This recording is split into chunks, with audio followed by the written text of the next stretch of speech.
Perkenalkan, nama saya Deli Haryanti Talambanua, 10 akuntansi 1. Di sini saya akan menjelaskan tentang presentasi sejarah. Konon Raja Sudahanda sedih mendengar ramalan tersebut karena jika sang pangeran menjadi Buddha tidak ada. Buddha menemukan bahwa hidup ini adalah penderitaan atau ketidakpastian. Penderitaan atau pengalaman ketidakpuasan itu disebabkan oleh nafsu, keinginan, atau keserakahan, ketidaksukaan atau kebencian, dan kebodohan atau kegelapan, kurangnya kebijaksanaan. Peninggalan Buddha, para penganut menyebarkan ajaran dan lahirlah agama Buddha dengan kitab sucinya yakni Tripitaka. Pada tahun 78 Masehi terjadi perpecahan antara para penganut Buddha. Perpecahan melahirkan dua aliran, yaitu Buddha Mahayana dan Buddha Hinayana. Adapun Buddha Hinayana mendakti ajaran Buddha yang sesungguhnya di Indonesia, termasuk Thailand, Kamboja, Vietnam, Myanmar, dan Laos. Teori masuknya agama dan kebudayaan Hindu dan kebudayaan di Indonesia. Indonesia adalah negara kepulauan yang letaknya strategis karena berada di jalur pelayaran yang menghubungkan negara-negara barat dan timur. Hubungan Indonesia dan India terjadi sejak tahun 1000 Masehi, 1 Masehi. Hubungan perdagangan ini diikuti pula oleh hubungan kebudayaan seperti agama, sistem pemerintahan, sosial, dan lain-lain. Teori Wasia. Teori ini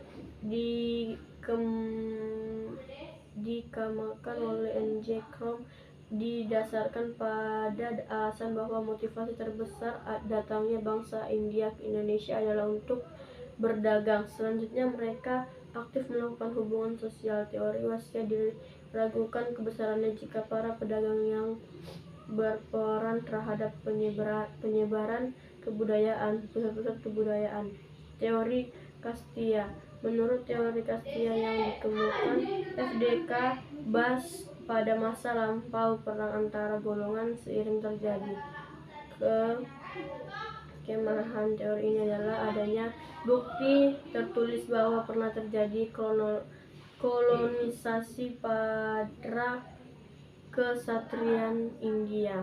3. Teori Brahmana. Menurut teori yang dikemukakan J.C. Van Leeuwen, ini para Brahmanan datangnya dan India ke Indonesia. Teori ini didasarkan pada pengamatan terhadap sisa-sisa peninggalan kerajaan.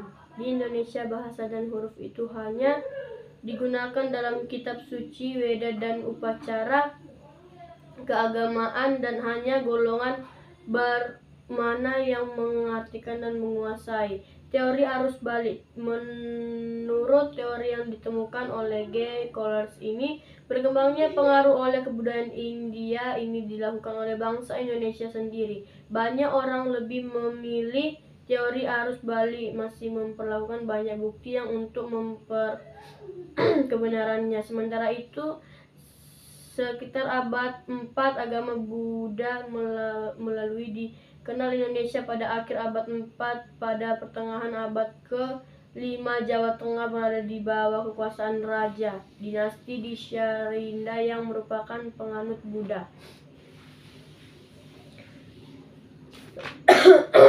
Bukti-bukti pengaruh Hindu dan Buddha dalam masyarakat yang masih ada hingga kini. Penyebaran agama dan kebudayaan Hindu dan Buddha.